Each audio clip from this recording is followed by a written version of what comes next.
नमस्कार। क्या शिवराज सरकार पूरे कर पाएगी 5 साल? क्या कांग्रेस फिर से लौटेगी सत्ता में? क्या होगा बीजेपी में सिंधिया का हाल? उपचुनाव के नतीजे लिखेंगे सूबे की तकदीर। चुनाव की तारीखों का ऐलान भले ही नहीं हुआ तो क्या, लेकिन सियासत तो शुरू हो चुकी है। किसने कहा, कितना दम दिखाया, किसकी वजह से कौन बगावत के मूड में आया, चुनावी चकल्लस में हर दिन दिखाएंगे आपको। कहां है घमासान की तैयारी, कहां है किसकी दावेदारी, और जनता का दिल जीतने की लड़ाई में कौन पड़ रहा है किस पर भारी। चलिए शुरू करते हैं चुनावी चकल्लस।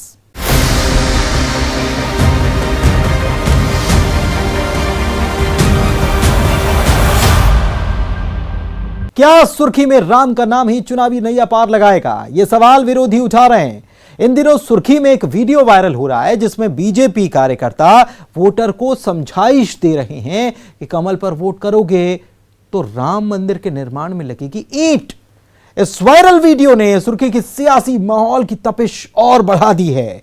कांग्रेस ने चुनाव में राम नाम के इस्तेमाल का आरोप लगाते हुए सुर्खी से बीजेपी प्रत्याशी गोविंद सिंह राजपूत की शिकायत चुनाव आयोग में कर दी। राम के नाम पर कहां सियासत, कहां बवाल, देखिए इस रिपोर्ट में। ये है जय जो उनको चुनाव चिन्ह होगा, ये गोविंद भैया राम मंदिर बनवा रहा है मोदी जी, तो अपनों सब जने फूल में हो गए हैं। अपन एक वोट फूल में दे हैं तो एक ईंट लग है राम मंदिर में, पुण्य लग मिलने। सुर्खी विधानसभा सीट पर क्या राम मंदिर भी चुनावी मुद्दा है? क्या अयोध्या में आधारशिला रखे जाने के बाद सुर्खी का आम वोटर अब राम मंदिर निर्माण के लिए वोट कर रहा है? दांव देखिए, अयोध्या से सुर्खी का ना कोई धार्मिक कनेक्शन है ना सियासी, लेकिन गोविंद सिंह राजपूत को लगता है कि भगवान श्री राम का टेका लगाकर वो चुनावी नैया पार कर जाएंगे। क्या राम भरोसे ही रहेंगे सुर्खी में चुनाव? राम शिलाओं को भेजने के साथ माहौल तो यही बनाया गया। फिर सुनिए इस बीजेपी कार्यकर्ता को, वो जिस तरह से वोटर को समझा रहा है, बता रहा है कि अगर अयोध्या में भगवान राम के मंदिर में ईंटें लगवाना चाहते हो तो फूल पर वोट डालो। ये है जय जो उनको चुनाव चिन्ह होगा, ये गोविंद भैया राम मंदिर बनवा रहा है मोदी जी, तो अपनों सब जने फूल में हो गए हैं। अपन एक वोट फूल में दे हैं तो एक ईंट लग है राम मंदिर में, पुण्य लग मिलने। गोविंद सिंह राजपूत ने राम शिलाओं का विधि विधान से पूजन किया। फिर इन शिलाओं को पूरी सुर्खी विधानसभा सीट पर घुमाया जा रहा है। मकसद यही कि आस्था की डोर से वोटर से बने मजबूत बंधन। हालांकि सुर्खी की राजनीति में भगवान राम की स्पेशल एंट्री पर कांग्रेस सवाल उठा रही है। कांग्रेस कह रही है कि धर्म के नाम पर वोट मांग रहे हैं गोविंद सिंह राजपूत और चुनाव आयोग को इस पर संज्ञान लेना चाहिए। विधानसभा क्षेत्र में भी चुनाव होना है, जहाँ से प्रदेश के मंत्री भाजपा के प्रत्याशी के रूप में श्री गोविंद सिंह राजपूत चुनाव लड़ रहे हैं। उनके द्वारा चुनाव प्रचार शुरू कर दिया गया है। चुनावी घोषणा हो चुकी है, आचार संहिता की कभी भी छूट लगने वाली है। ऐसी स्थिति में उनके द्वारा चुनाव प्रचार में भगवान राम के नाम का सहारा लेकर धर्म को राजनीति में घसीटा जा रहा है। ये बहुत ही आचार संहिता का उल्लंघन है। राजनीति धर्म का उपयोग नहीं होना चाहिए। हमने चुनाव आयोग से शिकायत की है और कार्रवाई करने की मांग की है। उधर बीजेपी का कहना है कि राम बीजेपी के लिए हमेशा से केवल आस्था का विषय रहे हैं, राजनीति का नहीं। देखिए, राम भारतीय जनता पार्टी के लिए कोई राजनीति का केंद्र नहीं है। भगवान श्री राम हमारे लिए आस्था और श्रद्धा का केंद्र है, और भगवान चाहे राम हो चाहे राधा कृष्ण हो, सभी श्रद्धा के केंद्र हैं। इन पर राजनीति नहीं होना चाहिए। तो क्या सुर्खी में राम भरोसे ही होंगे चुनाव? क्या स्थानीय वोटर के बिजली, सड़क, पानी और रोजगार के मुद्दे गुम हो जाएंगे? वोटर आस्था की गंगा में डुबकी लगाएंगे?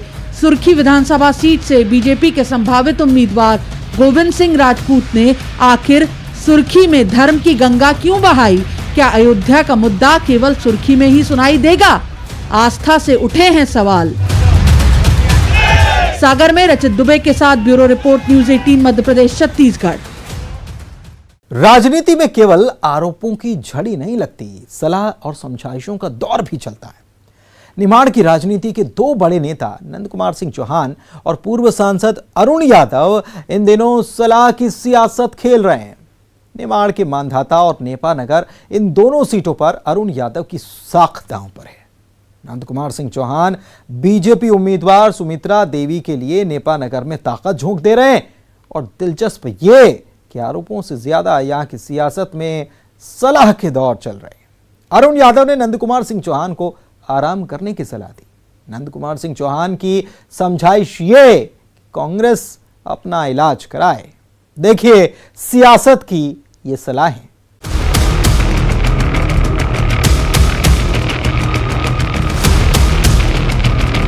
शुगर का तकाजा है, अध्यक्ष जी कह रहे शुगर भी उनकी बढ़ जाती है, तो उनको आराम की आवश्यकता ज़्यादा है। कोविड का भी माहौल है यहाँ पर, मैं तो उनसे कहूँगा कि कृपा करके वो आराम करें। अरुण यादव जी, मेरी आप चिंता मत करिए। हॉस्पिटल की जरूरत तो पूरे कांग्रेस पार्टी को है। कांग्रेस आईसीयू में पड़ी है। ऐसे ही जुबानी जंग से निमाड़ के अखाड़े में सियासी पार्टियां एक दूसरे को पटकनी देने के लिए दांव पर दांव चल रही हैं। निमाड़ के रण में दिग्गजों की साख दांव पर लगी है और अब बीजेपी सांसद नंद कुमार सिंह चौहान और कांग्रेस के दिग्गज नेता और पूर्व सांसद अरुण यादव के बीच जुबानी जंग छिड़ गई है। बीजेपी सांसद नंद कुमार सिंह चौहान के कंधे पर जिम्मेदारी है निमाड़ की दोनों सीटें मानधाता और नेपानगर में कमल के फूल खिलाने की। तो इधर कांग्रेस के दिग्गज नेता और पूर्व सांसद अरुण यादव ने भी मोर्चा खोल दिया है और अब सियासत के ये दोनों दिग्गज कोई भी मौका नहीं छोड़ रहे हमला बोलने का। शुगर का तकाजा है, अध्यक्ष जी कह रहे शुगर भी उनकी बढ़ जाती है, तो उनको आराम की आवश्यकता ज़्यादा है। कोविड का भी माहौल है यहाँ पर, मैं तो उनसे कहूँगा कि कृपा करके वो आराम करें। नेपानगर में कांग्रेसी उम्मीदवार रामकिशन पटेल के लिए पूर्व सांसद और कांग्रेस के दिग्गज नेता अरुण यादव माहौल बना रहे हैं। कांग्रेस यहां अपनी सियासी जमीन को मजबूत करने के लिए एड़ी चोटी का जोर लगा रही है। जहां किसान कर्ज माफी का मुद्दा हो या फिर बिकाऊ कितने टिकाऊ के मुद्दे पर वोटर को लुभाने की कांग्रेस कोशिश में जुटी है। निमाड़ में इन दिनों सांसद नंद कुमार सिंह चौहान के तत्कालीन कमलनाथ सरकार पर बोले गए बोल पर भी सियासत तेज हो गई है, जहां अरुण यादव उन्हें सलाह देते नजर आए। मैं उनसे उनको कहना चाहता हूं कि वो आराम करें और जनता इसका हिसाब देगी। चुनाव में पहले भी आपको 1.5 साल पहले हमने हिसाब दिया था, पुनः प्रदेश में हम जनता की सरकार बनाएंगे। इधर सांसद नंद कुमार सिंह चौहान भी एक्टिव मोड में नजर आ रहे हैं, बीजेपी के लिए माहौल बना रहे हैं। ये नाच न जाने आंगन टेढ़ा वाला मामला है। खिसियानी बिल्ली खंबा नोचे वाला मामला है। आज कांग्रेस पार्टी की दुर्दशा सारी दुनिया देख रही है। उस पार्टी से पार्टी के लोगों का ही भरोसा उड़ गया। अब कांग्रेस के बड़े बड़े नेता कह रहे हैं कि ये तो डूबता हुआ जहाज है और डूबते जहाज को छोड़कर सब भाजपा के साथ आ रहे, मोदी जी के हाथ मजबूत कर रहे, शिवराज जी के हाथ मजबूत कर रहे। पूर्व सांसद अरुण यादव की सलाह पर चुटकी लेते हुए तंज कस रहे हैं कि उन्हें आराम की जरूरत नहीं, बल्कि उनका कहना है कि पूरी कांग्रेस ही आईसीयू में चली गई है। अरुण यादव जी, मेरी आप चिंता मत करिए। हॉस्पिटल की जरूरत तो पूरे कांग्रेस पार्टी को है। कांग्रेस आईसीयू में पड़ी है। निमाड़ के दंगल में आरोप प्रत्यारोप के दौर चलते रहेंगे। अब सांसद बनाम पूर्व सांसद की ये जुबानी जंग, बयानों की बाढ़, ये तकरार आखिर वोटर पर कितना असर दिखाएगी? आखिर किस पार्टी को वोटर देगा ऑक्सीजन और किस पार्टी की धड़कन होगी तेज? बुरहानपुर से शारिक अख्तर के साथ bureau report, news 18 Madhya Pradesh Chhattisgarh. चुनावी चक्करलस में अभी सियासत के कई दांव देखेंगे, करिए थोड़ा सा इंतजार। हाजिर होते हैं इस ब्रेक के बाद।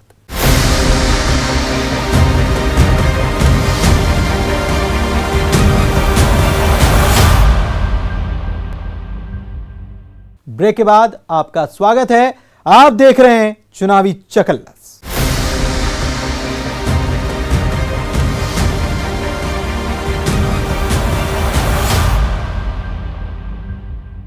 किसी भी बॉलीवुड फिल्म को सियासत के ये सीन मात दे सकते हैं। इनमें इमोशन है, एक्शन है, ड्रामा है।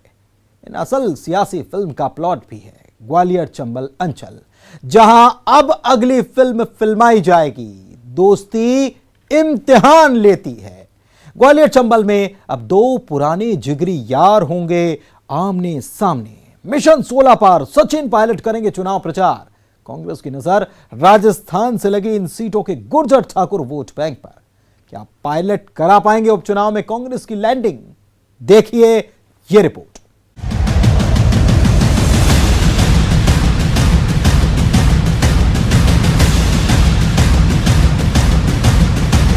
क्या एमपी में 28 सीटों के उपचुनाव मल्टी स्टारर फिल्म का मजा देने वाले हैं? ग्वालियर चंबल की 16 सीटों पर अपनी अपनी फिल्म हिट कराने के लिए है ये दांव। पहले बीजेपी ने सितारा हैसियत लिए ज्योतिरादित्य सिंधिया को इन सीटों पर उतारा। अब कमलनाथ इन 16 सीटों पर कांग्रेस की जमीन मजबूत करने सचिन पायलट की लैंडिंग करा रहे हैं, और वो भी को पायलट की हैसियत में। सचिन पायलट युवा हैं, सिंधिया की तरह प्रभावी छवि भी है, और साथ में ये बोनस भी कि गुर्जर ठाकुर वोटरों को प्रभावित कर सकते हैं। और क्योंकि उस क्षेत्र में गुर्जर समाज का काफी बाहुल है, तो सचिन पायलट जी को आमंत्रित करेंगे और आना भी चाहिए। बीजेपी दो दोस्तों के बीच लकीर खींच देने के कांग्रेस के इस दांव को हैरत से नहीं देख रही। बीजेपी के लिए राजस्थान के पायलट के एमपी के दंगल में उतरने के मायने हैं कि कांग्रेस में अब करिश्मा दिखा देने वाला कोई नेता बाकी नहीं रहा। मध्य प्रदेश में सिंधिया के कद का कोई नेता अब कांग्रेस के पास नहीं है। यदि इंपोर्टेड नेता को मध्य प्रदेश लाया जा रहा है तो ये सुनिश्चित हो गया कि मध्य प्रदेश कांग्रेस की स्थिति बहुत खराब है। सुर्खियों में आज आदिवासी भी हैं। 28 सीटों के उपचुनाव में 7 आरक्षित सीटों के अलावा अनूपपुर, नेपानगर, बमोरी जैसी आदिवासी वोटर के बाहुल्य वाली सीटों पर भी नजर। आदिवासी मुद्दा बना मंत्री उषा ठाकुर के एक बयान के साथ। महू में आदिवासी संगठन जैस के खिलाफ दिया गया बयान सदन के बाहर इस अंदाज में गरमाया। सारे राष्ट्रभक्त वनवासी होते हुए कैसे जैश जैसे देशद्रोही संगठन इस क्षेत्र में पनप। हमने मध्य प्रदेश के माननीय मुख्यमंत्री जी से मांग करी कि प्रदेश के 2.25 करोड़ आदिवासियों से माफी मांगे और साथ में जो उषा ठाकुर जी को बर्खास्त करे। मैं उन सभी सामाजिक संगठनों का बहुत सम्मान करती हूँ जो जनजाति समाज के उन्नति, प्रगति और विकास के लिए कार्य कर रहे हैं। मेरी कथन रचना से यदि किसी को ठेस पहुंची तो मैं क्षमा चाहती हूँ। उपचुनाव में कृषि बिल को लेकर भी सियासत तेज हो गई है। कांग्रेस उपचुनाव में किसानों की नाराजगी का माइलेज लेने की तैयारी में, और बीजेपी कह रही है कि कृषि बिल को लेकर जो भ्रम फैलाया जा रहा है उसे दूर करेगी सरकार। एक आए विधेयक, ये दोनों विधेयक किसानों को आय 2 गुना से 4 गुना 6 गुना करने के लिए लाए। मोदी जी जो कहते हैं वो करते हैं, और इसलिए अब गांव के विकास के द्वार खुलेंगे, तकदीर और तस्वीर बदलेगी, दशा और दिशा बदलेगी। तो पल पल बदल रही एमपी की सियासत में शह और मात के खेल हैं हर दिन। आदिवासी किसान तो सियासत का सदाबहार मुद्दा है ही। अब कांग्रेस ने उपचुनाव की 16 सीटों पर सिंधिया के मुकाबले में उनके जिगरी दोस्त रहे मास अपील वाले नेता सचिन पायलट की एंट्री कराने के साथ इस चुनाव को सिनेमाई अंदाज भी दे दिया है। सवाल ये है कि सियासत में दोस्ती का ये इम्तिहान किसके हक में नतीजे देगा? दोस्ती हारेगी या सियासत? भोपाल में अनुराग श्रीवास्तव और शरद श्रीवास्तव के साथ bureau report, news 18 Madhya Pradesh, Chhattisgarh. और चुनावी चकल्लस में आज के लिए फिलहाल इतना ही। नमस्कार।